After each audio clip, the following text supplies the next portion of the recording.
Hi, welcome to PCM by DM. So this is the first topic on intro to mathematics. तो जो हम mathematical tools है वो यहाँ पे हम डिस्कस करेंगे. इसके अंदर जो हम सबसे पहले लेंगे वो लेंगे वेक्टर्स. ओके, तो वेक्टर्स के क्वेश्चन या वेक्टर्स भी क्या हम सारे ही ले लेते हैं क्योंकि हमें तो क्वेश्चन बेस पे जाना है. ठीक है, क्योंकि हम पहले क्वेश्चंस लेंगे. तो क्वेश्चंस के लिए जो बेस्ट साइट है वो है नीट प्रेप. नीट प्रेप पे आपको सारे क्वेश्चंस मिल जाते हैं ऑनलाइन ही. तो मैंने उसी का ही एक वो लिया है. तो नीट प्रेप के अंदर जो क्वेश्चंस हैं, तो सबसे पहला जो क्वेश्चन आ रहा है वो आ रहा है the magnitude of the sum of two vectors is equal to the magnitude of the difference of two vectors. The angle between these vectors is. तो ये जो क्वेश्चन है, अगर ये आपको सिंपल लगता है आप स्किप कर सकते हैं. ठीक है, मैंने जो वीडियो है वो क्वेश्चन वाइज बनाई है, तो आप डायरेक्ट सेकंड क्वेश्चन पे जा सकते हैं. आप इसको सॉल्व करिए, इसका आंसर निकालिए और उसको स्किप कर दीजिए. लेकिन आपको समझना है तो आप एक एक करके क्वेश्चंस को देख सकते हैं. तो मैं यहाँ पे इसको समझने के लिए हमें क्या चाहिए, हमें चाहिए मैग्नीट्यूड.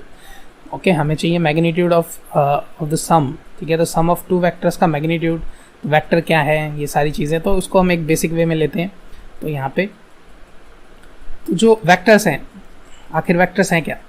वेक्टर्स के होने के दो कंडीशंस होनी चाहिए. पहली कि उसके पास मैग्नीट्यूड हो और डायरेक्शन हो, ये दोनों एक साथ हो. लेकिन कई लोग बोलते हैं सिर्फ यही वेक्टर है. नहीं, अगर ज़रूरी नहीं है कि अगर उसके पास मैग्नीट्यूड और डायरेक्शन हो तो वो वेक्टर हो. ठीक है, इस पर एक MCQ बन सकता है बहुत अच्छा, जो कॉन्सेप्ट्स ऑफ वेक्टर्स के ऊपर है. तो ज़रूरी नहीं है. दूसरी एक और कंडीशन मैट होनी चाहिए कि वो ओबे करना चाहिए. ओबे कौन सा लॉ है इसको ऐड करने का? ठीक है, एडिशन ऑफ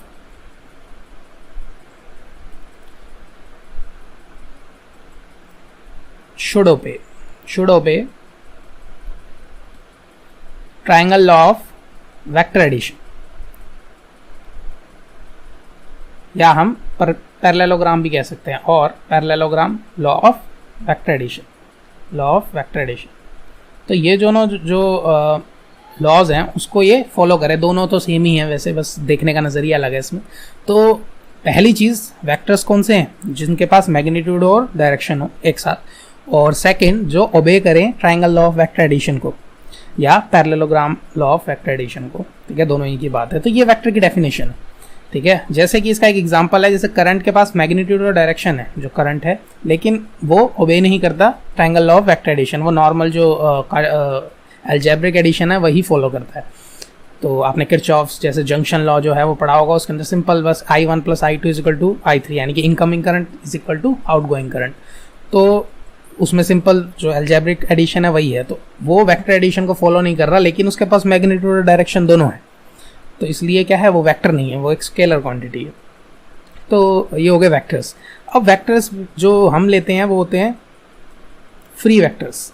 ठीक है, फ्री वेक्टर्स का मतलब क्या है, ये बहुत ही अच्छा कंसेप्ट है. ये इसलिए मैं बता रहा हूँ क्योंकि फ्री वेक्टर्स अगर आपने समझ लिया तो आपको पता चल जाएगा कि वेक्टर्स को मूव कैसे कराना है. फ्री वेक्टर्स का मतलब ये है, पहले तो वेक्टर है क्या. वेक्टर क्या होता है कि एक पॉइंट से अगर मैं कार्टेशियन वो लूँ, ठीक है, हम अगले उस पर ले लेते हैं पेज पे. तो अगर मैं कार्टेशियन एक लूँ प्लेन, तो कार्टेशियन प्लेन लेते हैं हम. ठीक है, this would be X axis.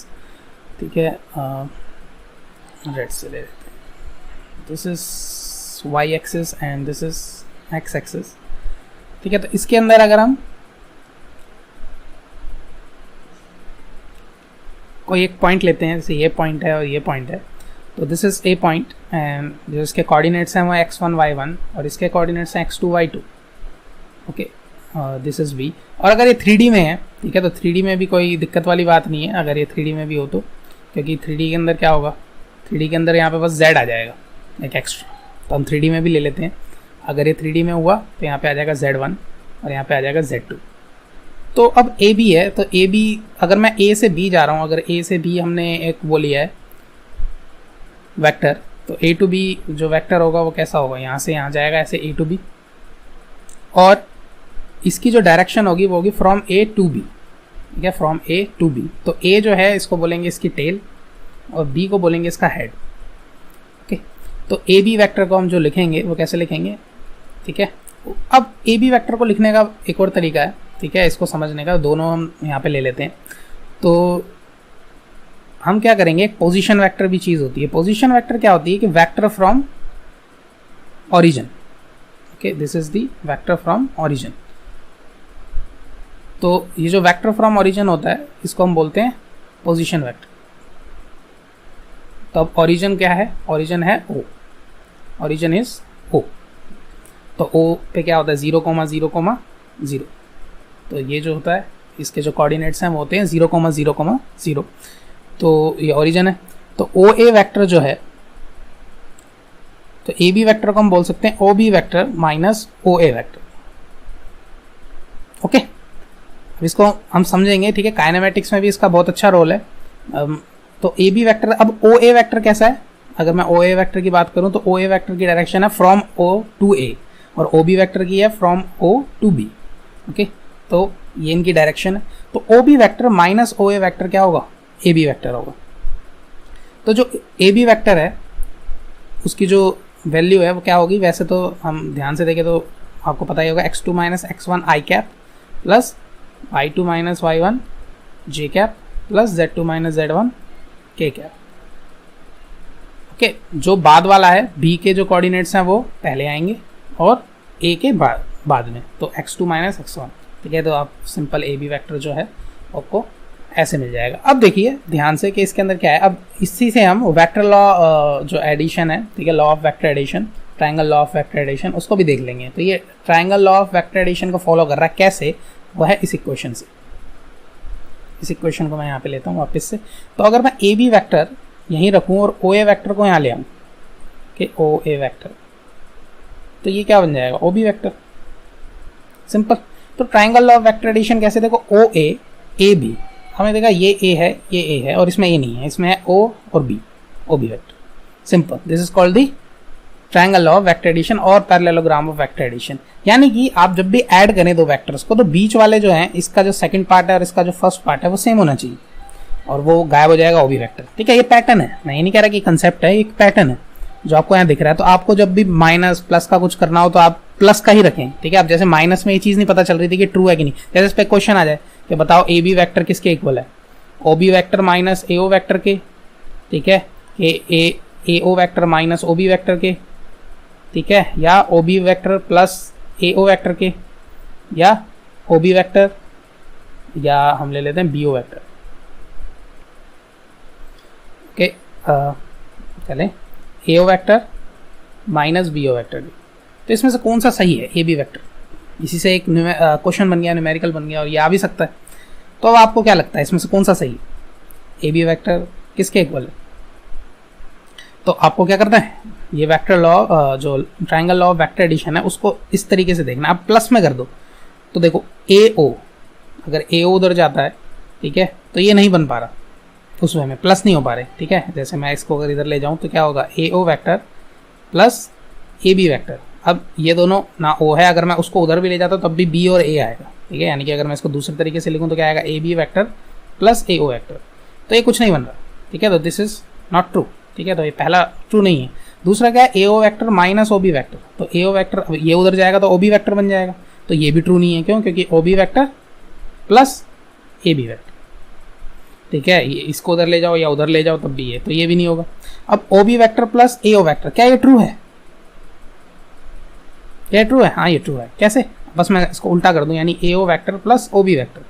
अब देखो ए ओ प्लस ओ बी, तो ये ओ तो गायब हो गए क्योंकि ये ओ पे खत्म हो रहा है, जैसे ये ए पे खत्म हो रहा था और ये ए से शुरू हो रहा है और ये ओ से शुरू होता है। तो A O plus O B क्या होगा, ए बी वैक्टर। डायरेक्ट आपको पता चल गया कि ट्रू है। ऐसे ही A O vector minus B O vector, B O को उधर भेज दो तो क्या आएगा, A B plus B O. तो ये होगा ए ओ वैक्टर, हो रहा है बी और बी सेम है। ठीक है, तो ए वैक्टर, इसको दोबारा से हम अच्छे से देख लेते हैं। ठीक है, तो इस पूरे पार्ट को अगर मैं नेक्स्ट उसमें लेकर के जाऊँ, आई थिंक मैं डायरेक्ट ले जा सकता हूँ टू न्यू पेज। यस, ठीक है, तो जो ये पार्ट है,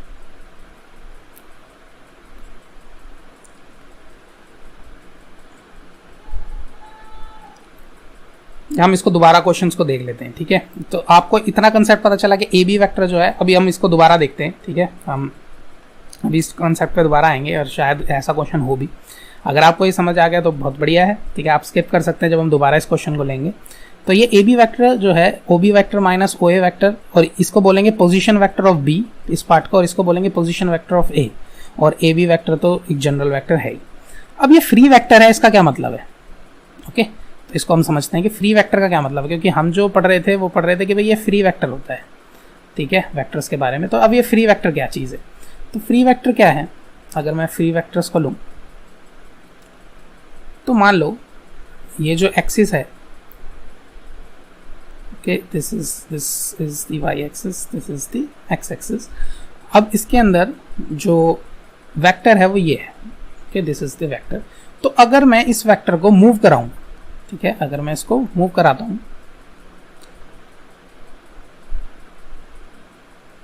तो इसको मैं कैसे भी मूव करा सकता हूं यहां पे।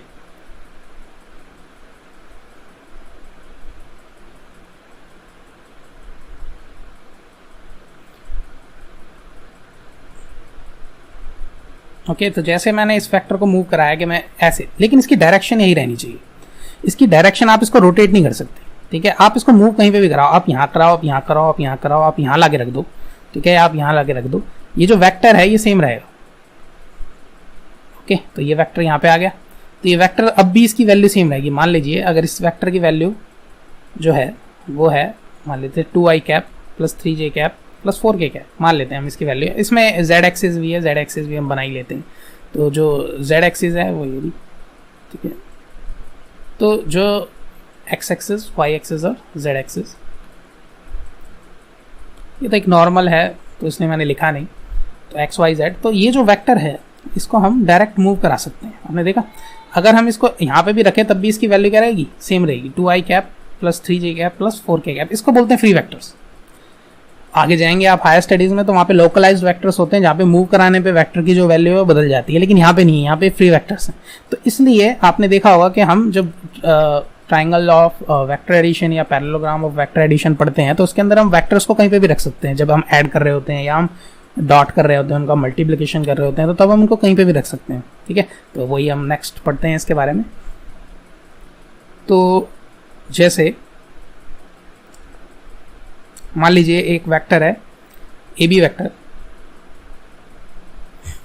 अब जैसे कोई, चले हम मान लेते हैं आर वेक्टर कोई एक वेक्टर है जो जिसके जो कंपोनेंट्स हैं, हम इनको कंपोनेंट्स बोलते हैं, ठीक है। X Y Z are the components, ठीक है, along x, along y, along z। और i cap, j cap, k cap आपको पता है, this is the unit vector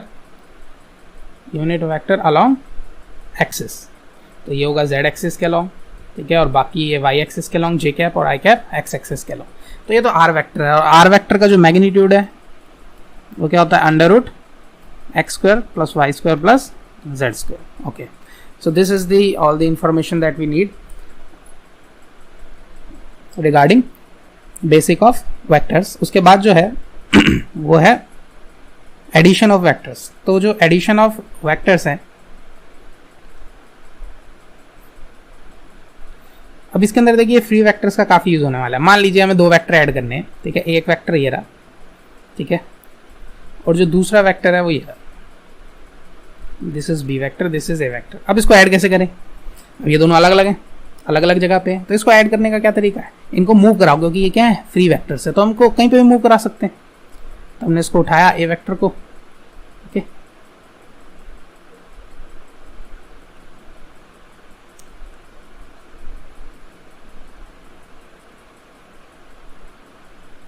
तो we just pick this a vector and put it here।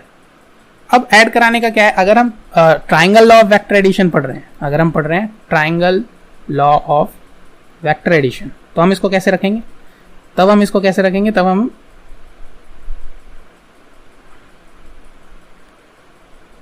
इसके जो पहले वाले के हेड पे दूसरे वाले की टेल रखेंगे। तो ये इसकी जो टेल है वो है इसके हेड पे आएगी, ओके। तो इसका इस पहले वाले का जो ए वेक्टर का हेड है, ठीक है, ये ए वेक्टर का हेड है, तो ए वेक्टर के हेड पे बी वेक्टर की टेल आएगी, ठीक है। और हम क्या करेंगे? पहले वाले की टेल और दूसरे वाले के हेड को ज्वाइन कर देंगे, तो इससे एक नया वेक्टर बन जाएगा जिसको हम बोलेंगे A vector plus B vector, which is the resultant vector जो आपने नॉर्मली देखा होगा। तो आर वेक्टर जो रिजल्टेंट वेक्टर है वो क्या बना? A vector plus B vector. This is called the triangle law of vector addition. अगर सेम ही कंसेप्ट हमें किस में करना हो?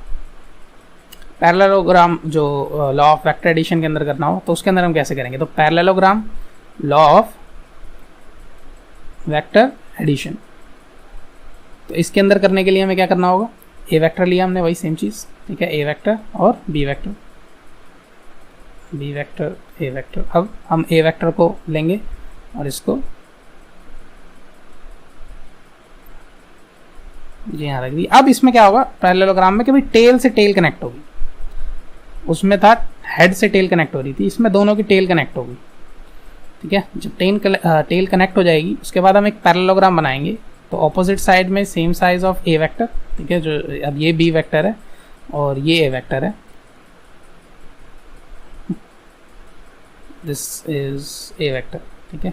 तो अब हम इन दोनों की जो एक पैरेललोग्राम कंप्लीट करेंगे, तो यानी कि जो इसका मैग्नीट्यूड है, ए वेक्टर का जो मैग्नीट्यूड है, जो इसकी लेंथ है, ठीक है, ये जो लेंथ होती है वो उसका मैग्नीट्यूड होता है, तो वही इस उतनी लेंथ का हम यहाँ पे निकालेंगे, लगाएंगे और यहाँ पे बी वेक्टर की लेंथ का एक लाइन खींचेंगे और इन दोनों लाइन को हम ज्वाइन कर देंगे। तो इसको और इसको जो एक डायगोनल है वो बनेगा, वो होगा A vector plus B vector. तो एक्चुअल में वही है, अगर हम इन दोनों में देखें तो क्या फ़र्क आया, ये वाली चीज़ जो है बस यहाँ उठ के, यहाँ से उठ के यहाँ आ गई, ठीक है। तो यानी कि ये फ्री वेक्टर है तो हम इसको कहीं पे मूव करा सकते हैं, इसलिए इसके दो लॉ है, okay, parallelogram of vector addition और triangle law of vector addition. कुछ नहीं है, दोनों ही सेम है, ठीक है, बस देखने का नजरिया अलग है, क्योंकि फ्री वेक्टर है तो हम इसको कहीं पे मूव करा सकते हैं। ए वेक्टर प्लस बी वेक्टर वही आएगा, सेम वैल्यू आएगी, ठीक है। अब हम उसकी वैल्यूज़ के ऊपर बात कर लेते हैं। तो जो अगर हम triangle law of vector addition लें, ठीक है, तो ये ए वेक्टर और ये बी वेक्टर रहेगा। अब इसको अगर हम ज्वाइन करें तो ये मिलेगा,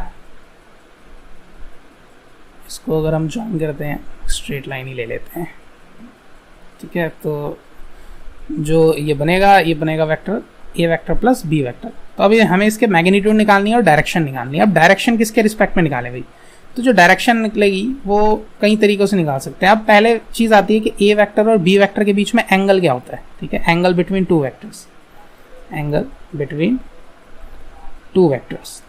तो वही फ्री वेक्टर से तो हम इसको कैसे भी रख सकते हैं, तो अब इसको ऐसे रखो, मान लो ए वेक्टर ये है और बी वेक्टर ऐसे है, तो हम इसको ऐसे रख सकते हैं।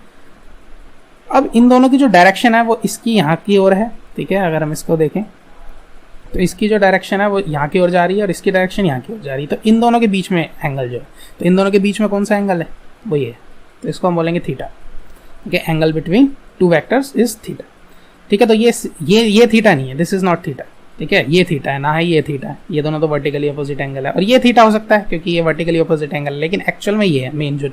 तो ये किसके कारण आता है, ये आता है इसके कारण, क्योंकि जो डायरेक्शन है वो देखनी है हमें, तो किस ओर जा रहा है, उनके बीच में जो एंगल होगा वो क्या होगा, थीटा होगा, ओके।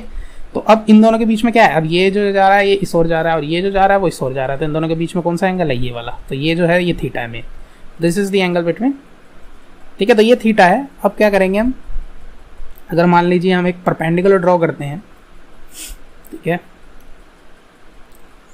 डेरिवेशन है नॉर्मल, अगर आपको आती है तो आप स्किप कर सकते हैं, नहीं तो मैं यहाँ पे करा ही रहा हूँ। तो एक परपेंडिकुलर ड्रॉ करा on A vector from B, ठीक है, तो बी के जो हेड से हमने एक इस पर परपेंडिकुलर ड्रॉ करा from on extended A vector. तो अब क्या हुआ, जो इसका मैग्नीट्यूड है वो क्या होगा, तो इसका जो मैग्नीट्यूड होगा वो होगा, अब इसका मैग्नीट्यूड क्या है, देखिए हम बी वेक्टर के मैग्नीट्यूड को खाली बी भी लिख सकते हैं और ए वेक्टर के मैग्नीट्यूड को हम खाली ए भी लिख सकते हैं। तो ये जो लेंथ है हम इसका नाम दे देते हैं, इसको हम दे देते हैं, मान लीजिए P Q R S T दे देते हैं, तो इसको P Q R S, okay. तो जो ये पी क्यू है, ठीक है, पी क्यू की जो पी क्यू है वो किसके इक्वल है, वो है A vector plus B vector का मैग्नीट्यूड, और जो बी वेक्टर यानी कि जो आर क्यू है वो है बी वेक्टर, और जो ए वेक्टर का मैग्नीट्यूड है वो है पी आर। अब जो क्यू एस है वो किसके इक्वल होगा, बी साइन थीटा की, ये आप बात मानते हैं, और आर एस क्या होगा, बी कॉस थीटा की, ठीक है। दिस इज द कंपोनेंट, अगर कोई भी ए वेक्टर है तो उसके दो कंपोनेंट होते हैं, ठीक है, एक्स जो परपेंडिकुलर वाले पे अगर ये थीटा है तो ये होगा ए कॉस थीटा और ये ए साइन थीटा, यहाँ वाला परपेंडिकुलर वाला, ठीक है, सिंपल वही जो 10th में हमने पढ़ी थी, ठीक है, एच एच बी, ठीक है। तो जो साइन थीटा होता है वो क्या होता है, परपेंडिकुलर अपॉन हाइपोटेन्यूज, ठीक है, तो परपेंडिकुलर अपॉन हाइपोटेन्यूज होगा साइन थीटा, तो परपेंडिकुलर क्या है निकालना है, हाइपोटेन्यूज क्या है ए है, तो ए साइन थीटा, ठीक है, ऐसी बेस के साथ, ओके। तो दिस इज सिंपल। तो क्यू एस की जो वैल्यू है वो क्या आएगी, क्यू एस की वैल्यू आएगी बी साइन थीटा, और आर एस की जो वैल्यू आएगी वो आएगी बी कॉस थीटा, ठीक है। तो ये दोनों इन दोनों की वैल्यू है। अब इससे हम सॉल्व करेंगे क्या, ए इसकी वैल्यू निकालनी है, हमें निकालना क्या है पी क्यू। ठीक है, अब हमें क्या निकालना था, हमें निकालना है A vector plus B vector का मैग्नीट्यूड जो कि है पी क्यू, और डायरेक्शन। डायरेक्शन पे भी हम आते हैं, तो पहले हम इसके मैग्नीट्यूड को निकाल लेते हैं। तो मैग्नीट्यूड को निकालने के लिए हमें क्या करना होगा, मैं इसको रब कर देता हूँ, जो चीज़ हमें नहीं चाहिए, तो हमें क्या नहीं चाहिए, नहीं चाहिए एंगल बिटवीन टू वेक्टर्स। आपको समझ में आ गया होगा कि क्या इसका मतलब है। ठीक है, जो डायरेक्शंस होती हैं, ठीक है, ये जो डायरेक्शंस हैं वो बताती हैं कि कौन सा थीटा लेना है। ये जब हम सिंपल एक लाइन के बीच में एंगल की बात करते हैं तो ये भी हो सकता है, ये भी हो सकता है, लेकिन जब हम वेक्टर्स के बीच में एंगल की बात कर रहे हैं तो सिर्फ यही होगा, ये थीटा, ये नहीं हो सकता पार्ट। तो हम इसको भी रब कर देते हैं, ये आपको समझ में आ गया होगा। ओके, तो अब हमें मैग्नीट्यूड जो है वो निकालना है। तो कैसे निकालेंगे, तो अब देखिए सिंपल हमें पी क्यू फाइंड करना है। ठीक है, we have to find P Q. ठीक है, हमें पी क्यू फाइंड करना है। तो पी क्यू का स्क्वायर अगर मैं पाइथागोरस लगाऊं तो किसके इक्वल होगा, क्यू एस का स्क्वायर प्लस पी एस का स्क्वायर, क्यों, क्योंकि ये परपेंडिकुलर ड्रॉ करा था हमने। ओके, तो अब क्यू एस की बात करें तो क्यू एस किसके इक्वल है, B square sine square theta, simple. और पी एस किसके इक्वल है, वो है P R plus R S का होल स्क्वायर। अब पी आर भी हमें पता है, पी आर ए है, और आर एस भी पता है, बी कॉस थीटा। वो दोनों वैल्यू पुट करेंगे तो हमें इसकी वैल्यू मिलेगी A square plus B square plus 2ab cos theta. Okay, अगर हम वैल्यू पुट कर दें तो हमें ये मिलेगी पी क्यू स्क्वायर की वैल्यू। तो पी क्यू स्क्वायर की वैल्यू आ गई तो पी क्यू की वैल्यू भी आ जाएगी। तो पी क्यू की वैल्यू क्या आएगी, पी क्यू की वैल्यू आएगी under root A square plus B square plus 2ab cos theta. अब इसके मैग्नीट्यूड की बात करते हैं। और मैग्नीट्यूड की बात तो हो गई, तो ये this is the magnitude of sum A vector plus B vector का मैग्नीट्यूड। अब जो इसकी डायरेक्शन है वो है फाई। अब फाई क्या है, ठीक है, अब हमें फाई देखना है। तो फाई जो है this is phi, this is phi. अब ये फाई ये भी हो सकता है, ठीक है, और कौन सा हो सकता है फाई, ये है फाई विद ए, ये है एंगल जो बना रहा है ये ए वेक्टर के साथ। वही ये एंगल हम दूसरा भी ले सकते हैं जो ये बना रहा है बी वेक्टर के साथ। तो बी वेक्टर के साथ कौन सा होगा, हम इसको एक्सटेंड कर देंगे बी वेक्टर को और जो रिजल्टेंट वेक्टर है उसको। तो इन दोनों के बीच में जो एंगल होगा वो भी हो सकता है, तो इसको बोलेंगे फाई बी।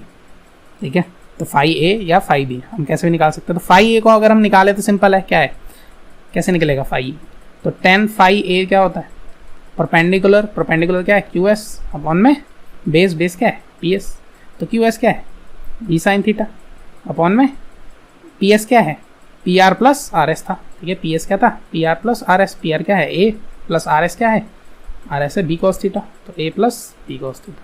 तो इससे हमें दो चीज़ें मिली। ठीक है, एक हमें मैग्नीट्यूड मिल गया और हमें डायरेक्शन मिल गई। तो direction from with respect to A vector क्या बनेगी, अगर मैं with respect to A vector तो क्या बने बी साइन थीटा अपॉन में A plus B cos theta. तो वही अगर मैं इसकी सिमेट्री का फॉलो करूं तो फाई बी क्या बनेगी, बी के साथ ए साइन थीटा अपॉन में बी प्लस ए कॉस थीटा। हालांकि इसको लेके कई चीज़ें वो हो सकती हैं, तो इसलिए आप इसको लिटरली मत ले लीजिएगा, क्योंकि प्लस माइनस भी आ सकता है, अगर डिपेंड करेगी अगर वो क्या है, लेकिन वैसे ये ही रहेगा। ठीक है, formula this is would be the same. तो ये जो है हमें क्या मिल गई, डायरेक्शन और मैग्नीट्यूड। ओके, तो हमें डायरेक्शन और मैग्नीट्यूड मिल गए for sum of two vectors. तो आइए अब क्वेश्चन करते हैं। ठीक है, अब यही हमारी बेस्ट वे था, ठीक है, क्वेश्चंस को टैकल करने का।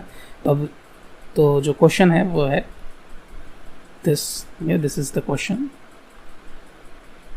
तो जो क्वेश्चन है वो कह रहा है magnitude of sum of two vectors. तो जो वेक्टर का सम है वो क्या आएगा, A vector plus B vector, उसका मैग्नीट्यूड जो इक्वल है वो डिफरेंस ऑफ टू वेक्टर्स। अब डिफरेंस के ऊपर बात कर लेते हैं, डिफरेंस क्या है, ये डिफरेंस तो रहेगी अपना। ठीक है, तो डिफरेंस जो है वो सिंपल है। डिफरेंस का मतलब क्या है, एडिशन ही है। ठीक है, subtraction is subtraction of two vectors is actually addition. ठीक है, तो एडिशन ही है, सब्ट्रैक्शन कैसे, मान लीजिए अगर मुझे ए वेक्टर और बी वेक्टर का डिफरेंस निकालना है, तो मैं ए वेक्टर और बी वेक्टर का डिफरेंस निकाल रहा हूं, मैं सम निकाल रहा हूं A vector plus minus B vector. ठीक है, जो कि होगा A vector minus B vector का। तो माइनस बी वेक्टर क्या होगा, अगर बी वेक्टर ये है तो माइनस बी वेक्टर उल्टा होगा। बस सिंपल। तो इन दोनों का सम अगर हम triangle law of vector addition से कर रहे हैं तो क्या करेंगे, ए वेक्टर को हम ऐसे रख देंगे और बी वेक्टर को इसकी टेल और इसकी वो, ठीक है। तो बी वेक्टर को हम यहाँ से उठाएंगे, ठीक है, यहाँ से ऐसे प्लेस करके, बस इसकी ये से रोटेट नहीं होना चाहिए, ये सेम ही पैरेलल रहना चाहिए। तो ये बी वेक्टर को ऐसे रख देंगे, तो this is the A vector minus B vector, ठीक है। तो ये बी माइनस बी वेक्टर है, ये जो पार्ट है ये ए वेक्टर है। तो इन दोनों को अगर हम माइनस करेंगे तो क्या आ जाएगा, A vector minus B vector, this is the resultant. आपको आ रही बात समझ में? तो इसको अगर मैं साफ थोड़ा बनाऊं, ज़्यादा खिचड़ी पक रही, ऐसा पढ़ाना मेरे लिए नया है तो हो सकता है थोड़ी ज़्यादा खिचड़ी पक जाए, लेकिन और मुझे खिचड़ी पसंद नहीं। तो ये जो है ये ए वेक्टर है, ये है माइनस बी वेक्टर। कैसे? क्योंकि ये बी वेक्टर था, ठीक है, अभी हमने पढ़ा जो बी वेक्टर था वो इसी के पैरेलल बनाते हैं, ठीक है। तो ये जो बी माइनस बी वेक्टर है, it is anti parallel to B vector, उल्टी डायरेक्शन में, इसलिए हम उसको बोलेंगे एंटी पैरेलल। अगर ये सेमी डायरेक्शन में होता तो होता पैरेलल। तो A vector minus B vector, तो इन दोनों को ऐड करेंगे, ठीक है, तो ये आ जाएगा plus minus B vector. Okay, तो ये तो यानी कि सब्ट्रैक्शन क्या है, इज एक्चुअली एडिशन, ठीक है, ऑफ एंटी पैरेलल वेक्टर, ठीक है, of with anti parallel vector. यानी कि क्या करना है, दो वेक्टर्स का सम है, लेकिन एक तो नॉर्मली रहेगा, दूसरा क्या होगा, एंटी पैरेलल। तो एंटी पैरेलल वेक्टर के साथ जो उसका सम होगा, एडिशन होगा, उसी को हम सब्ट्रैक्शन बोलेंगे, ठीक है। तो A vector minus B vector क्या रहेगा, तो अगर हम इसको कैलकुलेट करते हैं, ठीक है, फाइंड करते हैं, डिराइव करते हैं, तो जो सिंपल डेरिवेशन है वही, तो A vector minus B vector का जो मैग्नीट्यूड निकलेगा वो क्या निकलेगा, under root A square plus B square minus 2ab cos theta, ठीक है। अब माइनस क्यों हुआ, ठीक है, ये माइनस कैसे हो गया, प्लस था, इसको हम बहुत सिंपल वे में समझ सकते हैं। कैसे? देखिए, जब ए वेक्टर और बी वेक्टर ये था, तो इन दोनों के बीच में मान लीजिए अगर मैं बी वेक्टर को उठा के यहाँ रख दूँ, ठीक है, ये वेक्टर है, बी वेक्टर है, तो ए वेक्टर अगर यहाँ है तो बी वेक्टर ये है, तो इन दोनों के बीच में जो एंगल था ये थीटा था, ठीक है। ओके, ये ए वेक्टर की डायरेक्शन है, बी वेक्टर की डायरेक्शन है, तो हमने बोला था कि जो डायरेक्शन के बीच में एंगल होगा वो थीटा है।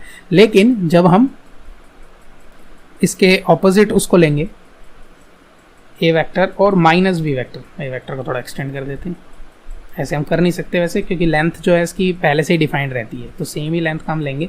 और माइनस बी वेक्टर जो है ऑपोजिट डायरेक्शन में, तो अब इनके लिए जो है वो डायरेक्शन क्या होगी, ये और ये, तो जो कि क्या होगा एक्चुअली, अगर ये हमने थीटा माना है तो ये क्या होगा 180 माइनस थीटा, क्योंकि ये थीटा माना था। अब एंगल जो है वो ये है एक्चुअली, ठीक है, इसको हम कुछ और बोल लेते हैं, इसको मान लो अल्फा बोल देते हैं। तो अब now the angle between them is alpha, तो अब क्या होगा, A vector minus B vector का, या मैं बोलूँ A vector plus minus B vector का जो मैग्नीट्यूड है वो क्या होगा, under root A square plus B square plus 2ab, same ही रहा, ठीक है, कॉस अल्फा। अब अल्फा क्या है, कॉस 180 माइनस थीटा, तो कॉस 180 माइनस थीटा क्या होता है, minus cos theta. Okay, this is minus cos theta, इसलिए यहाँ पे माइनस आ गया। ओके, समझ में आया आपको बात? ठीक है, तो सिंपल है, A vector minus B vector का जो मैग्नीट्यूड है वो क्या आया, A square plus B square minus 2ab cos theta का अंडर रूट मैग्नीट्यूड। ओके, तो वापस से हम क्वेश्चन पे आ जाते हैं।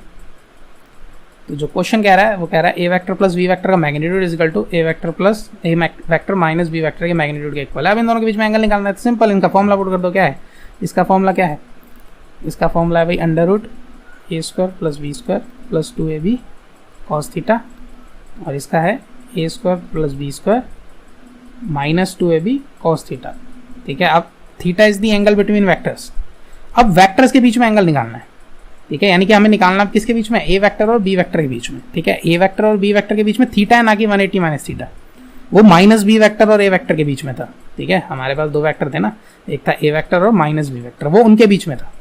ठीक है, जो अल्फा एंगल है, लेकिन हमें निकालना है ए वेक्टर और बी वेक्टर के बीच में, तो वो कहाँ आएगा, तो वो इसलिए हमने यहाँ पे थीटा ही रखा। तो अब इसका स्क्वायरिंग बोथ साइड कर देंगे, तो इससे आ जाएगा 4। ओके, तो अगर हम इसको सॉल्व करते हैं यहाँ पे नेक्स्ट पार्ट में, नेक्स्ट पेज पे हम इसको सॉल्व कर लेते हैं। तो क्वेश्चन क्या है, A vector plus B vector का मैग्नीट्यूड किसके इक्वल है, A vector minus B vector के मैग्नीट्यूड के। तो ये क्या आ जाएगा, A square plus B square plus 2ab cos theta is equal to A square plus B square minus 2ab cos theta. तो स्क्वायरिंग बोथ साइड क्या आ जाएगा, A square plus B square plus 2ab cos theta, जो कि आ जाएगा A square plus B square minus 2ab cos theta. अब ये दोनों तो कैंसिल हो गए, ठीक है, बचा 4ab cos थीटा जो कि किसके इक्वल आएगा, 0 के। अब मैग्नीट्यूड तो 0 है नहीं तो क्या है, 0 है, cos थीटा 0 है, cos थीटा 0 कब होता है, 90 डिग्री में, ठीक है, या मैं बोलूँ π/2 रेडियंस पे, ठीक है। अगर आपने रेडियंस का कंसेप्ट पढ़ा नहीं तो आपको डायरेक्ट डिग्री में ही आएगा, तो आंसर इज 90 डिग्रीज, ठीक है। So answer is 90 degrees which is the second part, तो सेकंड इज ग्रीन। ग्रीन आया तो यानी कि आपका आंसर सही है, ओके। सो हमने जो पूरा कंसेप्ट था वो हमने पढ़ लिया, मैं इसको रब कर देता हूँ। तो जो पहला क्वेश्चन है वो तो हो गया। अब हमें जो करना है वो करना है second question. Second question same है शायद से, ठीक है, आप खुद प्रैक्टिस कर लीजिए। If the magnitude of sum of two vectors equal to the magnitude of, तो एंगल बताना है, ठीक है, वही सेम चीज़ है, तो क्या आएगा 90, ठीक है, करने की भी जरूरत नहीं है, तो शायद डायरेक्ट मुझे लगा कुछ कंसेप्ट। अब ये है नीट 2019 का क्वेश्चन, देखिए तो इसमें क्या है, if A vector is equal to cos omega t i cap plus sine omega t j cap, और बी वेक्टर जो है वो है cos omega T by 2 i cap plus sine omega T by 2 j cap, जो कि functions हैं time के, ठीक है। ये आपने अगर ऐसी इक्वेशन कहाँ देखी होगी, आपने वेव्स में देखी होगी, ऑसिलेशंस में देखी होगी, या जो अल्टरनेटिंग करंट है जो एसी है उसके अंदर भी ये इक्वेशन है, तो वहाँ देखी होगी। हालांकि यहाँ पे वेक्टोरियल ही है वो इक्वेशन। तो वैल्यू ऑफ टी बतानी है at which they are orthogonal. Orthogonal का मतलब होता है 90 डिग्री। जो दो वेक्टर्स ऑर्थोगोनल है इसका मतलब उन दोनों के बीच में एंगल क्या है, 90 डिग्री। तो यहाँ पे ऑर्थोगोनल का मतलब है 90 डिग्री। तो हमें ये बताना है कि भाई ये जब ऑर्थोगोनल होंगे तब क्या होगा। ऑर्थोगोनल का जब भी केस आए तो डॉट प्रोडक्ट का है। कैसे, अब हम उसके ऊपर बात कर लेते हैं। तो अब हम पढ़ रहे हैं, जो पढ़ रहे हैं वो पढ़ रहे हैं डॉट प्रोडक्ट पढ़ रहे हैं। वैसे तो वैसे प्रोडक्ट ऑफ टू वेक्टर्स, ठीक है। तो दो टाइप के प्रोडक्ट होते हैं, आपको पता है। एक होता है डॉट प्रोडक्ट, या इसको हम स्केलर प्रोडक्ट भी बोलते हैं, और क्रॉस प्रोडक्ट जो कि होता है वेक्टर प्रोडक्ट, ठीक है। डॉट प्रोडक्ट को हम एक डॉट से दिखाते हैं, क्रॉस प्रोडक्ट को हम एक क्रॉस से दिखाते हैं, सिंपल, ठीक है। तो अब ए डॉट बी क्या है, ए डॉट बी वेक्टर, ठीक है। तो ए डॉट बी के वेक्टर का क्या फॉर्मूला होता है, A B cos theta where theta is the angle between A vector and B vector. और जो एंगल के ऊपर हमने डिस्कस करा था वो तो हमने कर ही लिया था, ठीक है। This is the angle between A vector and B vector, okay. Theta, अगर ए वेक्टर ये है बी वेक्टर ये है। अब इसके मतलब पे हम अभी नहीं जाते, हम इसके अभी डायरेक्ट जो वैल्यूज हैं उसके ऊपर बात करते हैं। तो ए डॉट बी जो है वो क्या है, ए बी cos थीटा, और क्रॉस जो है वो होता है A vector cross B vector. अब ये वेक्टर है क्योंकि इससे जो आंसर है वो वेक्टर ही आता है, इसलिए हम इसको वेक्टर प्रोडक्ट भी बोलते हैं। तो ए क्रॉस बी जो है वो आता है ए का मैग्नीट्यूड बी का magnitude sine theta into N cap. अब ये क्या है इसके ऊपर अभी हम बात करते हैं क्योंकि क्रॉस प्रोडक्ट आया नहीं है, अभी थोड़ी देर में हम बात करते हैं। अभी हम डॉट पे करते हैं। अब जब भी ऑर्थोगोनल आएगा, अब ऑर्थोगोनल का मतलब 90, तो जब cos 90 हुआ तो क्या हो गया 0, ओके। अगर मान लीजिए थीटा इज 90 ऑर्थोगोनल है, ठीक है। ऑर्थोगोनल का मतलब होता है 90, तो ए डॉट बी किसके इक्वल हो गया 0 के। तो ए डॉट बी 0 आना चाहिए। अगर आपका ए डॉट बी 0 आ गया इसका मतलब ये ऑर्थोगोनल है, तो वही बस सेम चीज़। तो आप जाइए वहाँ क्वेश्चन को करते हैं। आप कह रहा है कि भाई ये ऑर्थोगोनल है, तो बताओ किस टाइम पे ऑर्थोगोनल है। तो यानी कि जब भी ये ऑर्थोगोनल होगा तब क्या होगा, A vector dot B vector किसके इक्वल होगा 0 के। तब इसको डॉट कर देते हैं। अब डॉट करने का क्या तरीका है, दो वेक्टर्स को, अगर हमें दो वेक्टर्स दे रखे हो तो उसको डॉट करने का तरीका क्या है। तो मान लीजिए ए वेक्टर जो है वो है ए आई कैप या A1 आई कैप प्लस A2 जे कैप प्लस A3 के कैप, और बी वेक्टर जो है वो मान लीजिए B1 आई कैप प्लस B2 जे कैप प्लस B3 के कैप।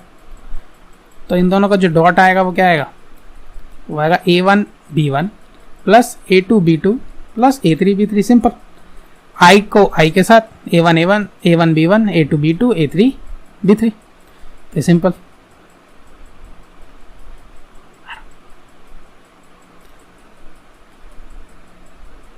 ठीक है, तो ये हो गया ए डॉट बी की वैल्यू। तो वही हमें सेम यही जो है वो क्वेश्चन पे अप्लाई करना है। तो क्वेश्चन ये है ए डॉट बी, तो करते हैं cos ओमेगा टी को हमें किससे मल्टीप्लाई करना है cos ओमेगा टी बाय 2 से। तो करते हैं cos omega T dot cos omega T by 2, ठीक है, plus sine omega T into sine omega T by 2, okay. अब ये एक फॉर्मूला बना, ठीक है। अब ये किसके इक्वल है 0 के, तो ए डॉट बी तो ये वैल्यू आ गई। अब ये किसके इक्वल है 0 के इक्वल।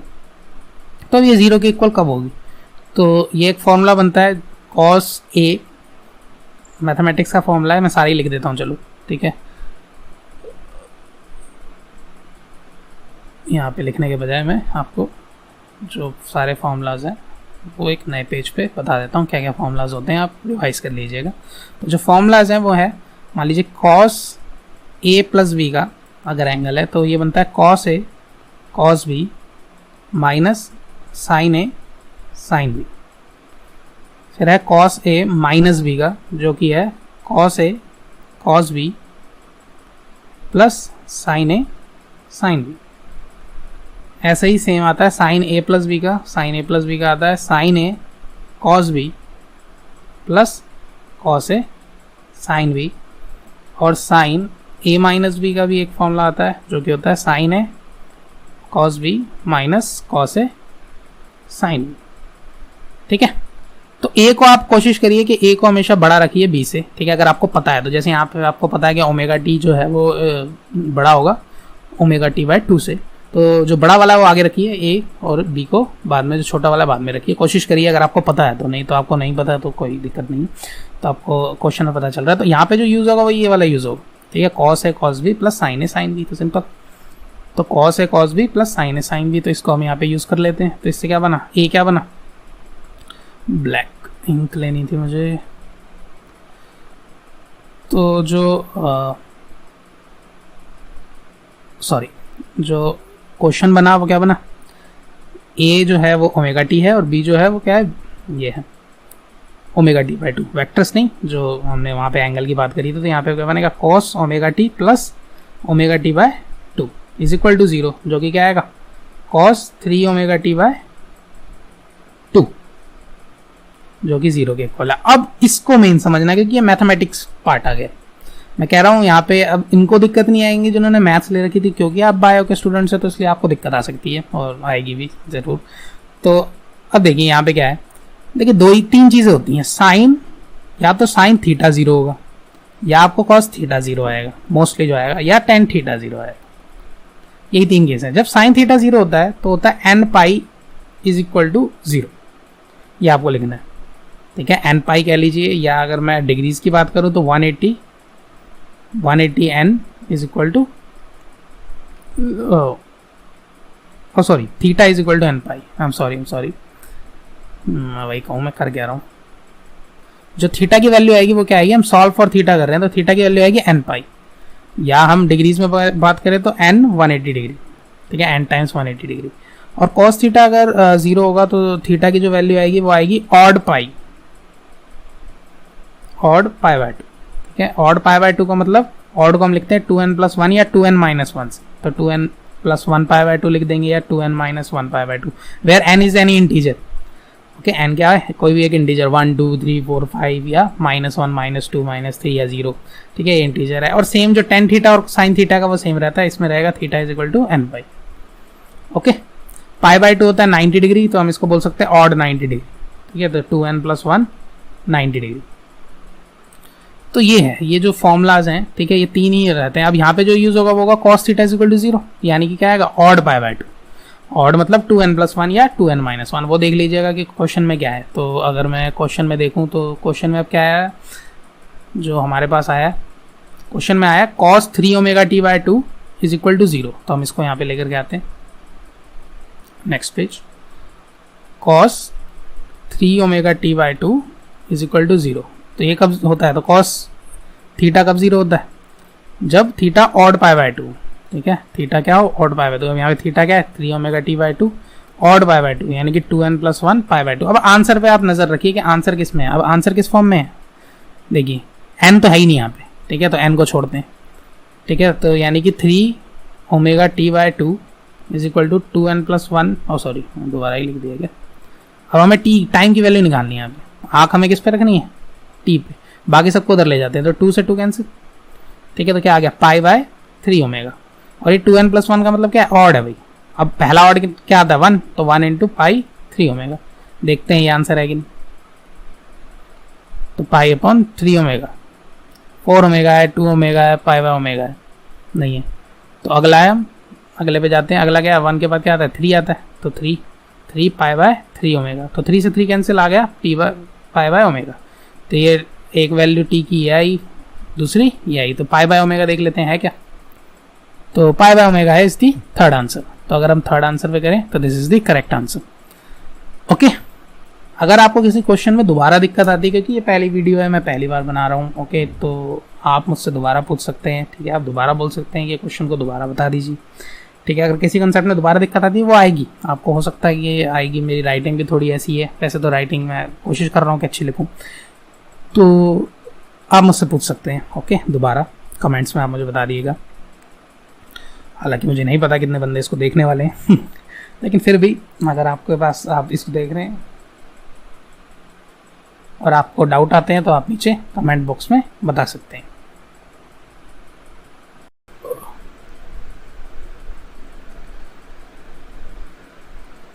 तो अब हमारा जो नेक्स्ट क्वेश्चन है वो है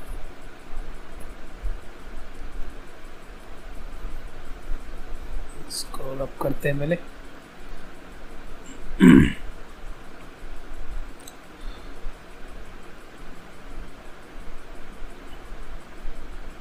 थर्ड हो गया हमारा, ओके। तो इसका आंसर क्या आया था, पाई बाय ओमेगा। अब हमारा फोर्थ जो क्वेश्चन है वो है 6 वेक्टर है ए से एफ तक और उनकी डायरेक्शन दे रखी है, तो हमें ये बताना है कि कौन सा ट्रू है इनके लिए, ओके। तो इससे पहले हम उस क्वेश्चन पे आते हैं जो हमने पहले डिस्कस किया था और बोला था कि बाद में करेंगे, वो ये वाला क्वेश्चन है, ओके। तो ये जो पार्ट था ये वो क्वेश्चन है, इसको मैं दोबारा से सही तरीके से लिख देता हूँ। तो हम क्या पढ़ रहे थे, हम पहले हम रूल्स पे आते हैं और फिर इसको करते हैं। तो जो क्वेश्चन था, क्वेश्चन कह रहा है, रेड से मैं क्वेश्चन लिख देता हूँ, ए बी वैक्टर इनमें से किसके इक्वल है, ठीक है। तो आपके 4 ऑप्शन जो है वो है O B vector minus O A vector, second जो है वो है A O vector minus O B vector, और जो तीसरा है वो है O B vector plus A O vector, और जो फोर्थ है वो है A O vector minus B O vector, ठीक है। तो हम रब कर देते हैं इसको, ताकि पहले वाला कुछ हमें नहीं पता, हम उस पॉइंट ऑफ व्यू से करेंगे। तो मान लीजिए मैंने क्या बताया था, मान लीजिए ए बी वैक्टर हमें पता करना है, तो ए बी वैक्टर है पोजीशन वैक्टर के पॉइंट ऑफ व्यू से क्या था, O A vector plus, sorry, position vector के पॉइंट ऑफ व्यू से था O B vector minus O A vector. इससे क्यों, क्योंकि जब हम इसको उल्टी तरफ लेकर के जाते थे तो O A vector plus A B vector is equal to O B vector आ जाता था। अब ये ट्राइंगल ऑफ वेक्टर एडिशन दिख रहा है आपको, ओ ए बी किसके इक्वल है, ओ बी के। तो यानी कि जो ए ये जो पार्ट हैं दो, ठीक है, मैं तो कोई और एक कलर यूज़ करता हूँ, तो ये जो पार्ट जो है ये सेम है, और जो आंसर आ रहा है वो आ रहा है इसको और इसको लेकर के, ओ बी वैक्टर। तो इसका मतलब ये प्रॉपरली अलाइंड है, और इन दोनों का जो रिजल्टेंट है ओ ए वैक्टर और ए बी वैक्टर को ऐड करके ही ओ बी वैक्टर आ रहा है, तो ये ट्रू है, ठीक है। हमने वहीं से ये समझ लिया। तो ऐसे ही हमें ए बी वैक्टर निकालना है कि इनमें से कौन सा है, तो हम देखते हैं इसमें से इनमें से कौन सा है। तो ये तो हमें कंसेप्ट जो है वो यूज़ करना है। अब हम निकालते हैं, तो पहले वाले को अगर हम लेते हैं तो पहले वाला है O B vector minus O A vector, देखते हैं ये ए बी वैक्टर के इक्वल है कि नहीं।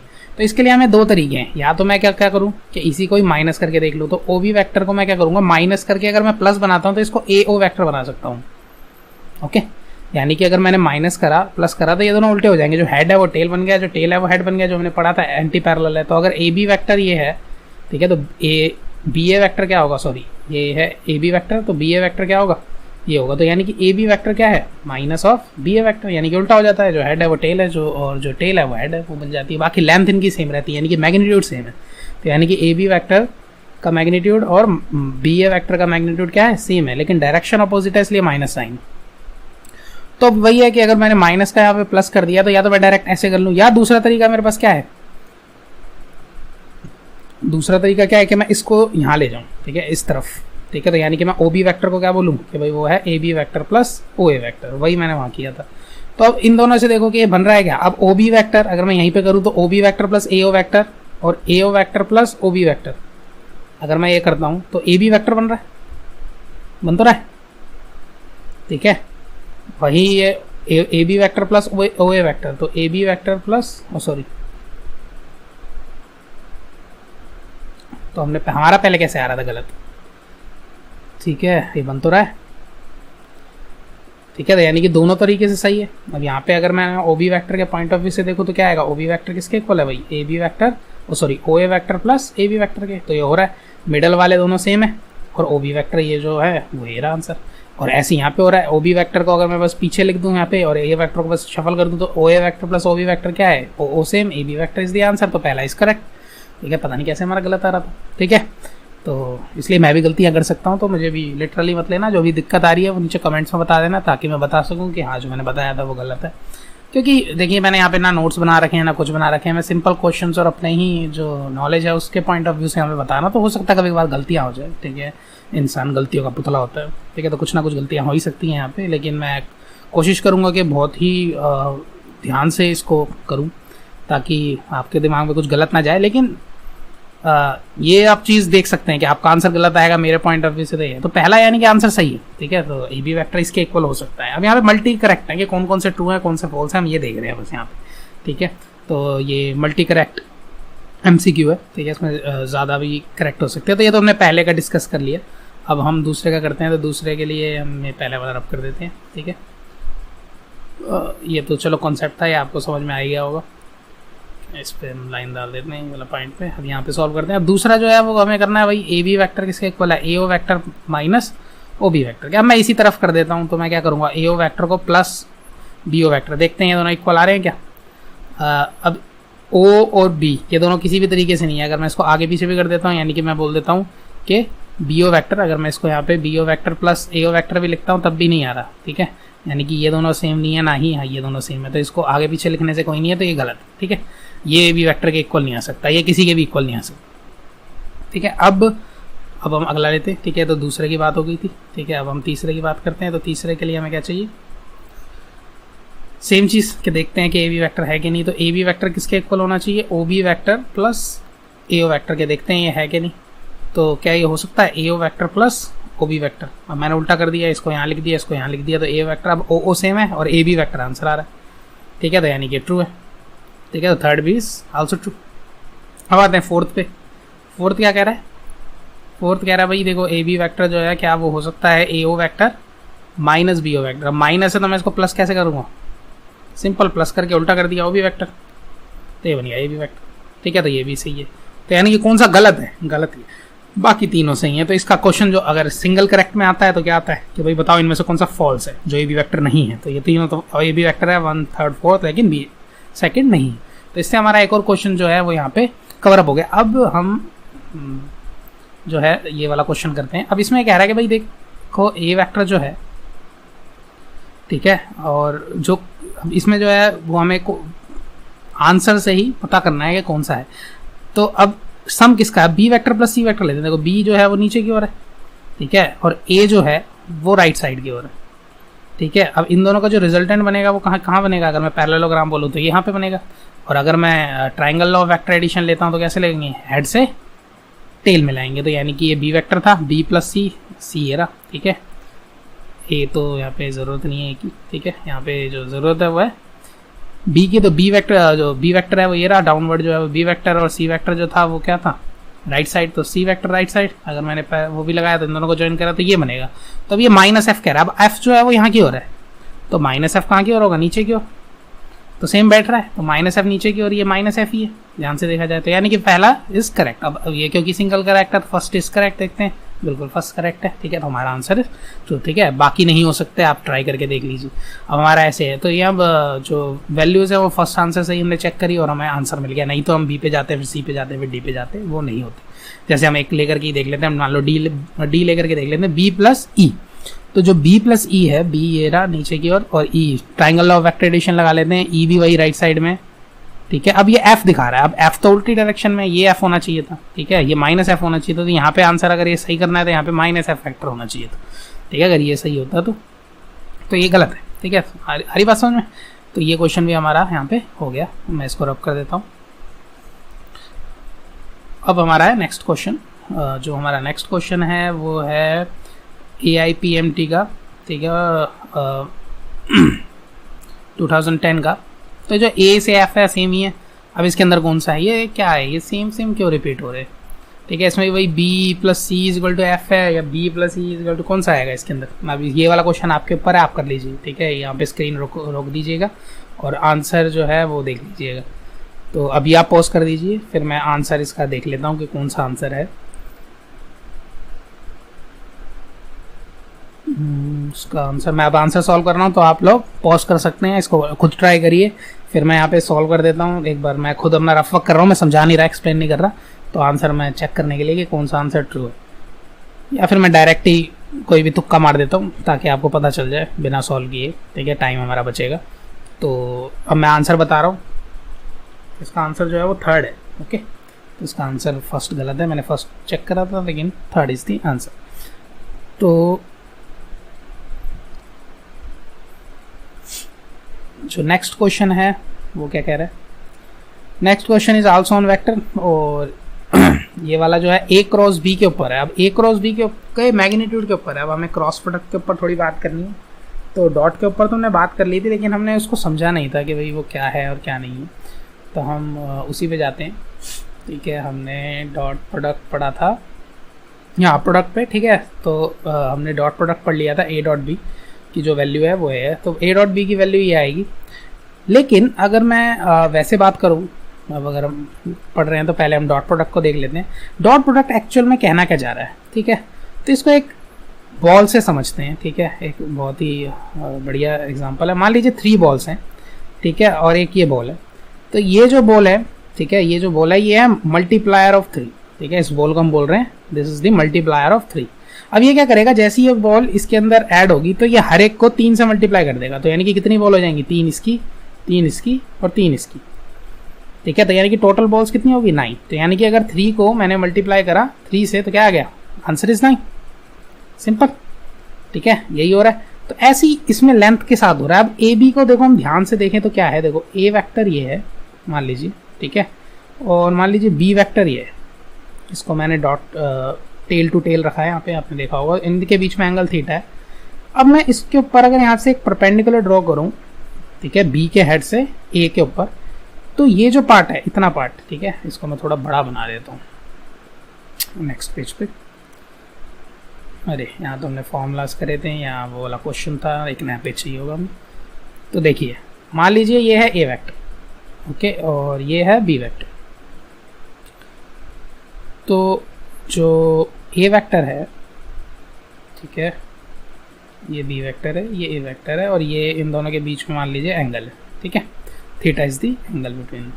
अब मैं इसमें एक कंस्ट्रक्शन करता हूँ और मैं एक परपेंडिकुलर यहाँ पे ड्रॉ कर देता हूँ।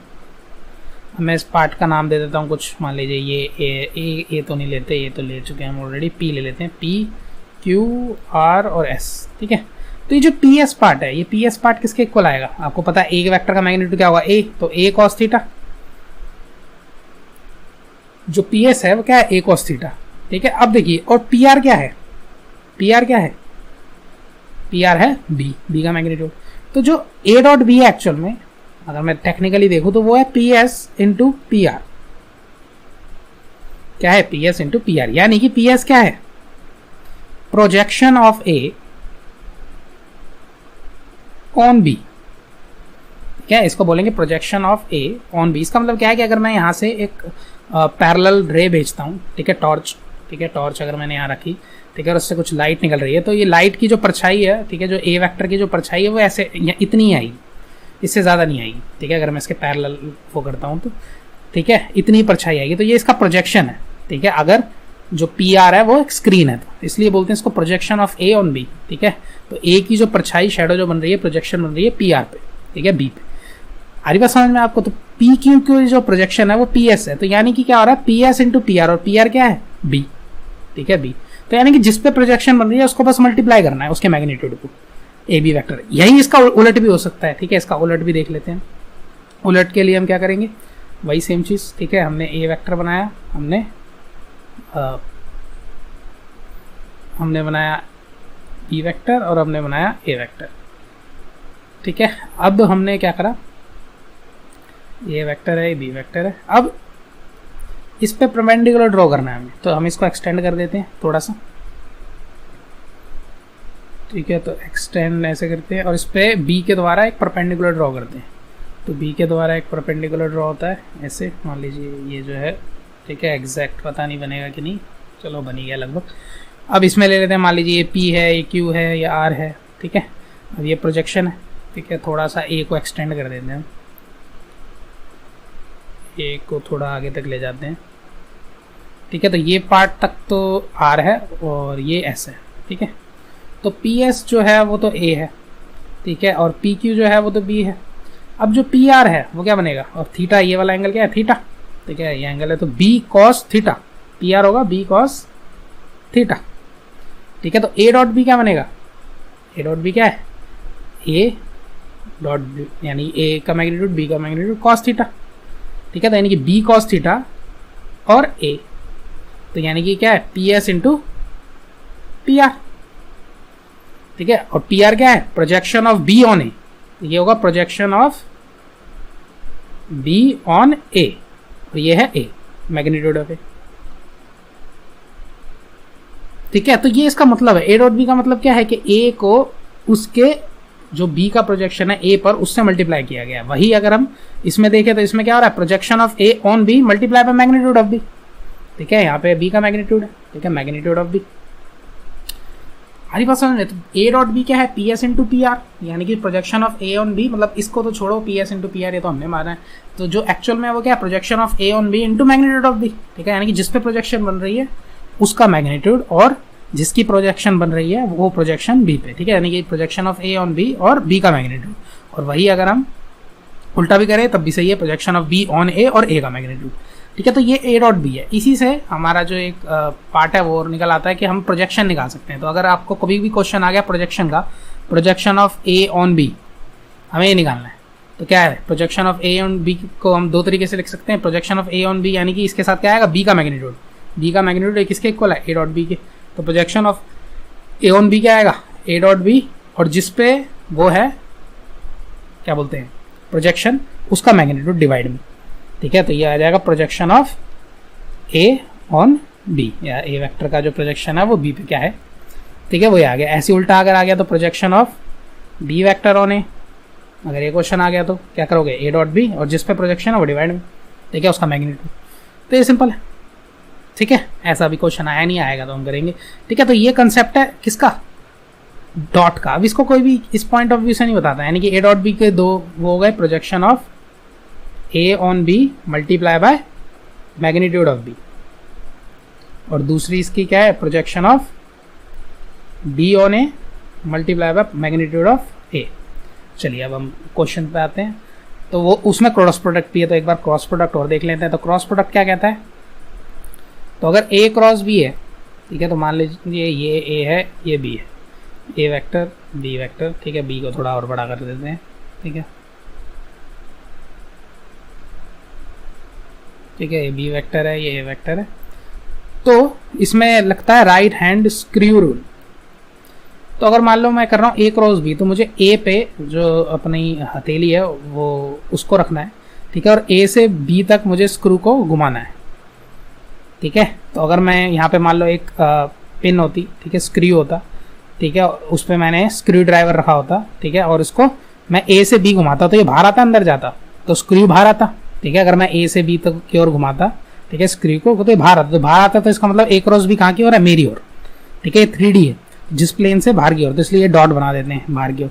अगर वही बी क्रॉस ए होता, तो यानी कि मैं क्या कर रहा हूँ, स्क्रू कर रहा हूँ, स्क्रू को घुमा रहा हूँ, स्क्रू ड्राइवर को, तो इसको अब मैं बी से ए लेकर के जा रहा हूँ, तो बी से ए लेकर के जा रहा हूँ, तो क्या हो रहा है, अब ये क्लॉकवाइज जा रहा है, तो यानी कि जो स्क्रू है वो अंदर की ओर जाएगा, अंदर की ओर जाएगा, तो यानी कि क्रॉस, तो ये क्रॉस है, ठीक है। क्रॉस का मतलब आपने उसमें पढ़ाई होगा, जो मैग्नेटिक फील्ड होता है उसके अंदर क्रॉस नोटेशन को दिखाते हैं into the paper, into the paper, और इसको बोलते हैं आउटसाइड द पेपर। डॉट जो नोटेशन होती है उसके अंदर होता है outside the paper,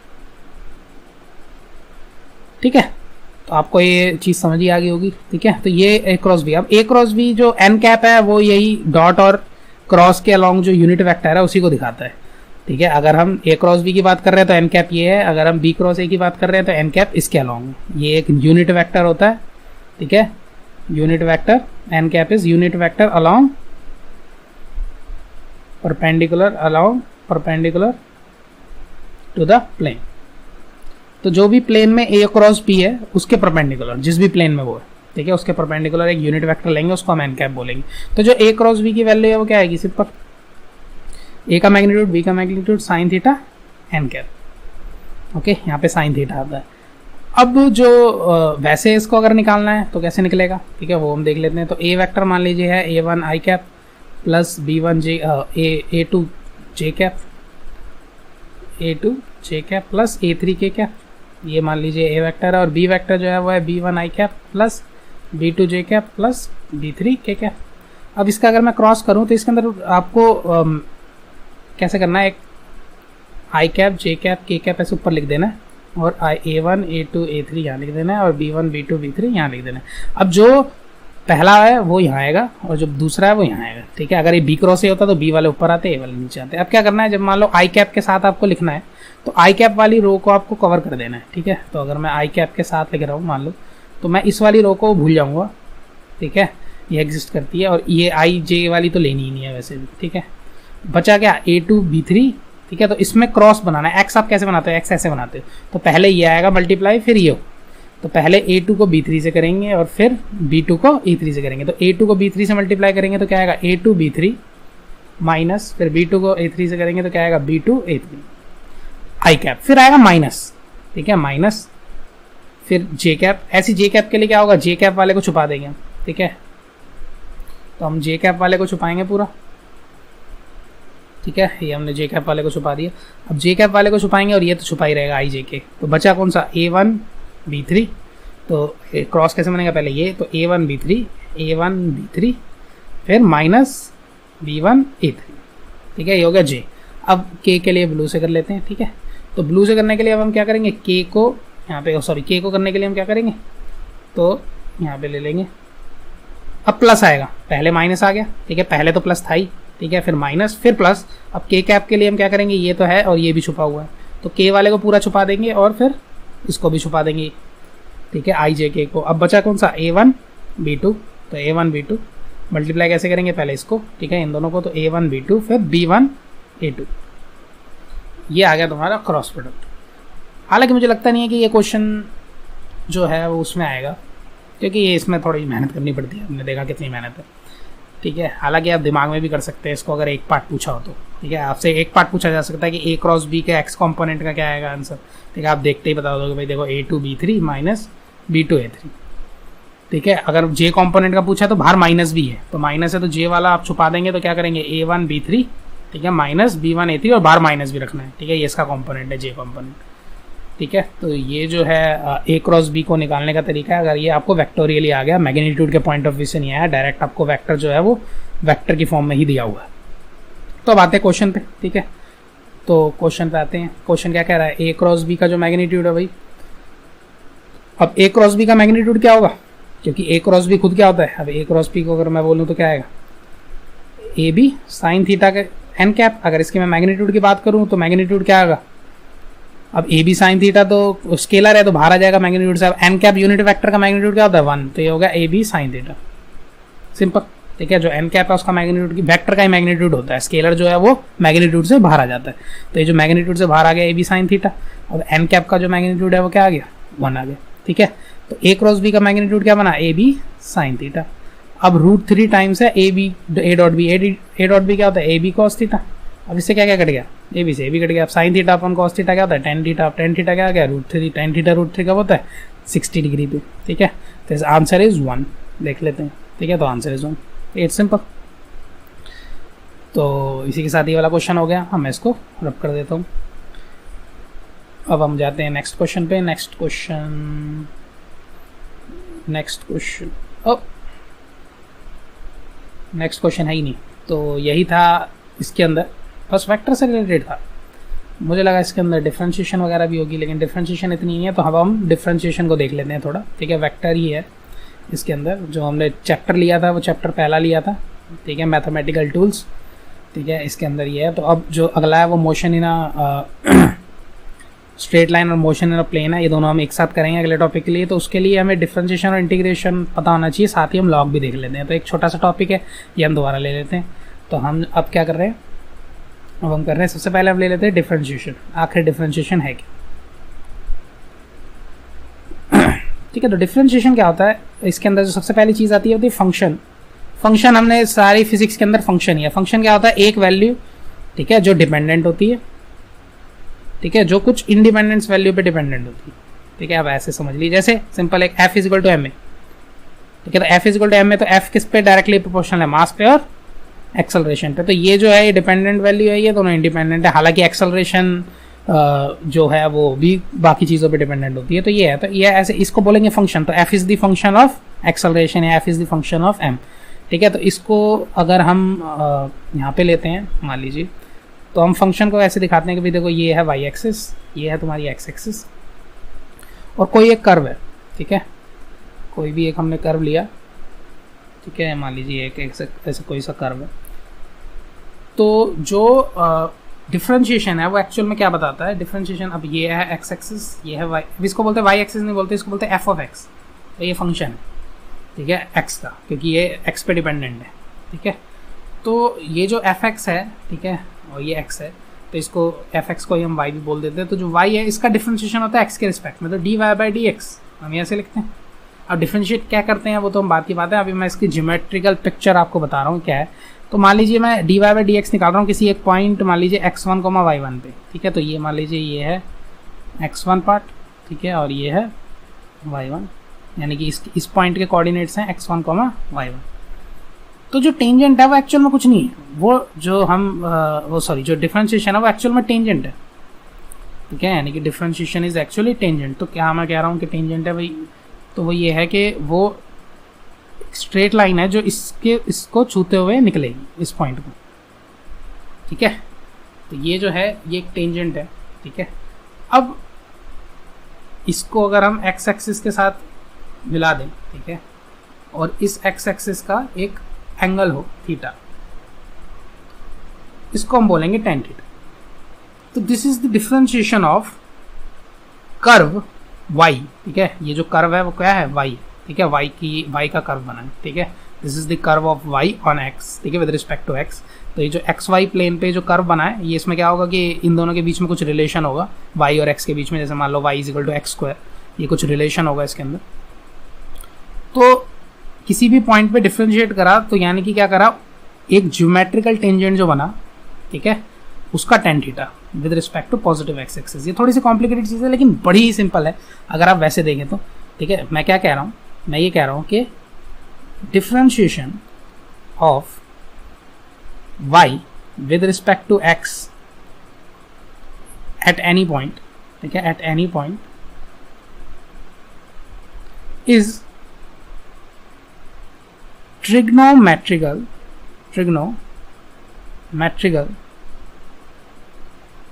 tangent of angle between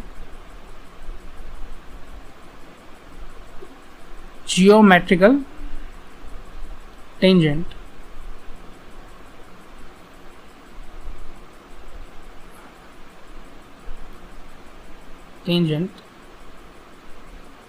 at that point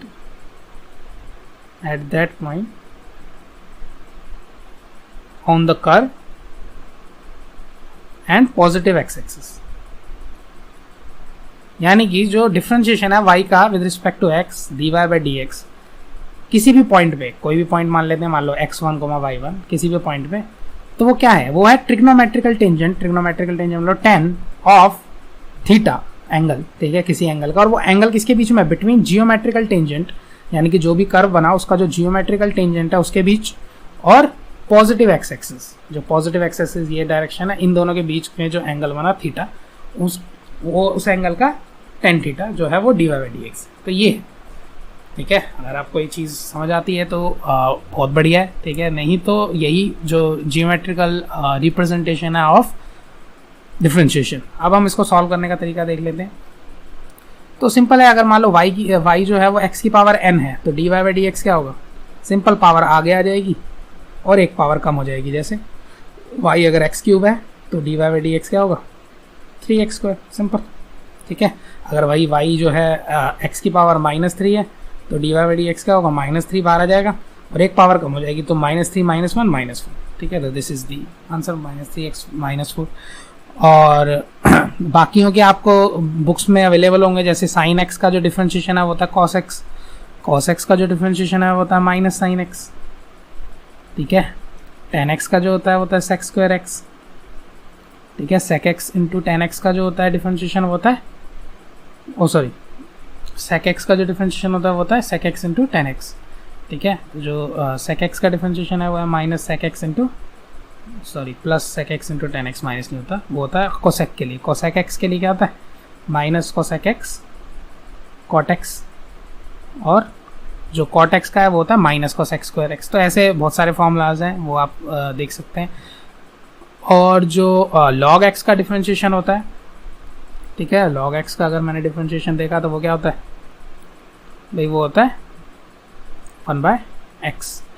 और अगर डिफरेंशिएशन आपका जो है वो मान लीजिए d/dx है और कांस्टेंट है इसके अंदर, तो कांस्टेंट बाहर आ जाता है, आपको पता ही होगा, ठीक है। तो dx/dx का डिफरेंशिएशन होगा वो 1 होगा, तो k, ठीक है, क्योंकि x की पावर 1 है, तो ये है। तो k कांस्टेंट जो है वो डिफरेंशिएशन से बाहर आ जाता है। और अगर दो सम आ रहे हैं, ठीक है, तो सम और डिफरेंस तो सिंपल हो जाएगा। मान लो u और v ये दोनों एडिशन में है, सब्ट्रैक्शन में है, तो इनका डिफरेंशिएशन क्या होगा, du/dx करेंगे, सेम साइन आएगा जो भी बीच में है, और dv/dx करेंगे, ठीक है। इन दोनों को अलग अलग डिफरेंशिएशन निकाल लो और बीच में जो साइन है वो पुट कर दो। अब प्रोडक्ट रूल भी आता है। प्रोडक्ट रूल क्या कहता है कि अगर मान लो डिफरेंशिएशन जो हो रहा है वो u इंटू वी का हो रहा है, ठीक है, ये दोनों प्रोडक्ट में है, तो पहले हम u का करेंगे, v कांस्टेंट रखेंगे, फिर हम u कांस्टेंट रखेंगे और v का कर देंगे, ठीक है। तो ये और एक क्वेश्चन रूल भी आता है लास्ट, वो क्या होता है u/v का। तो उसमें क्या होगा, अपॉन वाला जो है डेनोमिनेटर, इसको हम ऐसे ले लेते हैं, न्यूमरेटर अपॉन डेनोमिनेटर, ये ज़्यादा बेस्ट रहेगा क्योंकि आपके दिमाग में भी रहेगा। तो अगर मान लो मैं डिफरेंशिएशन कर रहा हूँ न्यूमरेटर अपॉन डेनोमिनेटर का, तो क्या होगा, डेनोमिनेटर का तो वही स्क्वायर हो गया, ठीक है, अपॉन में। अब ऊपर क्या होगा, सबसे पहले न्यूमरेटर का डिफरेंशिएशन होगा, डेनोमिनेटर कांस्टेंट रहेगा, तो न्यूमरेटर का डिफरेंशिएशन बीच में माइनस आएगा हमेशा, ठीक है, और न्यूमरेटर कांस्टेंट और डेनोमिनेटर का डिफरेंशिएशन, ठीक है। ये इसका एक क्वेश्चन कर लेते हैं। क्वेश्चन है, मान लो हमें डिफरेंशिएशन जो निकालना है वो निकालना है एक्स स्क्वायर अपॉन में साइन एक्स का। तो इसका जो डिफरेंशिएशन है वो क्या आएगा, अपॉन में साइन एक्स स्क्वायर, तो कांस्टेंट, अपॉन में डेनोमिनेटर आ गया, और फिर पहले क्या होता है, पहले होता है न्यूमरेटर का डिफरेंशिएशन। तो न्यूमरेटर क्या है एक्स स्क्वायर, और साइन एक्स तो कांस्टेंट ही रहेगा, तो डेनोमिनेटर कांस्टेंट, और एक्स स्क्वायर का डिफरेंशिएशन क्या आता है 2x, माइनस फिर x square constant, sine x का क्या होता है cos x। तो दिस इज, अब ये 2x और x मल्टीप्लाई नहीं होगा क्योंकि ये एक फंक्शन है और ये एक फंक्शन है, तो 2x आगे आ जाएगा, तो आएगा 2x sine x minus X square cos X upon में साइन स्क्वायर एक्स, ठीक है। This would be the answer, ठीक है। तो ये आ गया डिफरेंशिएशन के लिए। ऐसे ही सिंपल इंटीग्रेशन है, इंटीग्रेशन भी दो फंक्शंस के बीच में होता है। जैसे मान लो मैंने फंक्शन ले लिया, ठीक है, एक्स एक्सिस और वाई एक्सिस, तो इसके ऊपर कोई एक कर्व है, ठीक है। तो इसके अंदर क्या होता है, मान लो मैं x1 से x2 गया, ठीक है, तो इसके बीच का जो ये पूरा एरिया है, ठीक है, this is the x axis, this is the y axis, या हम इसको बोलें f(x) जो भी कर्व है, ठीक है, जिसके बीच में भी ये बन रहा है। तो अभी हम देखेंगे कि इसमें क्या मतलब इसका बैठ रहा है। तो इंटीग्रेशन, तो यानी कि ये जो है इसको बोलते हैं इंटीग्रल। तो इंटीग्रल इज दी, इसी एरिया को हम अगर मैं निकालूं, ठीक है, ये इसकी जियोमेट्रिकल रिप्रेजेंटेशन है इंटीग्रेशन की, तो इसको हम लिखेंगे integration of x1 from x2, ये है लोअर लिमिट x1 और ये है अपर लिमिट, ठीक है। तो x1 is the lower limit, x2 is the upper limit, y dot dx, इस एरिया को निकालने का तरीका। तो ये है integration, integration is the area of these two. अब इंटीग्रेशन का जो फॉर्मूला है वो सेम ही है जैसे वो थे, बस उसके उल्टे हैं डिफरेंशिएशन के। जैसे एक्स स्क्वायर का अगर मैं x की पावर n का इंटीग्रेशन करूं तो क्या है, उसमें पावर क्या होती थी माइनस, इसमें ऐड होती है, और वही पावर जो ऐड हुई है वो नीचे आ जाती है डिवाइड में, प्लस इसके साथ एक कांस्टेंट हमेशा रहता है, ठीक है। अगर आपको नहीं लगाना तो नहीं लगा सकते, वैसे ज़रूरी नहीं है, अगर दिया हुआ क्वेश्चन में तो लगा सकते हो, MCQ वालों में इतना नहीं रहता। तो अब जैसे साइन एक्स का इंटीग्रेशन जो है वो होता है माइनस कॉस एक्स, उसमें खाली कॉस एक्स था, कॉस एक्स का होता है प्लस साइन एक्स, ठीक है। अब उधर उल्टा है, जो डिफरेंशिएशन का आंसर था वो यहाँ पे मेन है, तो sec X into tan X का इंटीग्रेशन जो है वो क्या बनेगा, वो बनेगा सेक एक्स, ठीक है, dx भी लिख देते हैं। इसका जो आंसर आएगा वो आएगा सेक एक्स, और सेक स्क्वायर एक्स का क्या आएगा, ठीक है, वो आएगा 10x, ठीक है। तो यानी कि पहले 10x का डिफरेंशिएशन सेक स्क्वायर एक्स था, अब सेक स्क्वायर एक्स का इंटीग्रेशन 10x है। ऐसे ही लॉग के लिए होगा तो 1/x का जो इंटीग्रेशन है वो क्या होगा log x, ठीक है। सो this is the integration and differentiation. Last जो है वो है लॉगरिथमिक। वो मुझे लगता है कि मैं जब क्वेश्चन आएंगे तब बता दूँ ज़्यादा बेटर है, क्योंकि इसके अंदर लॉगरिथमिक करो और फिर खामा के हम क्वेश्चंस लें तो फ़ायदा नहीं।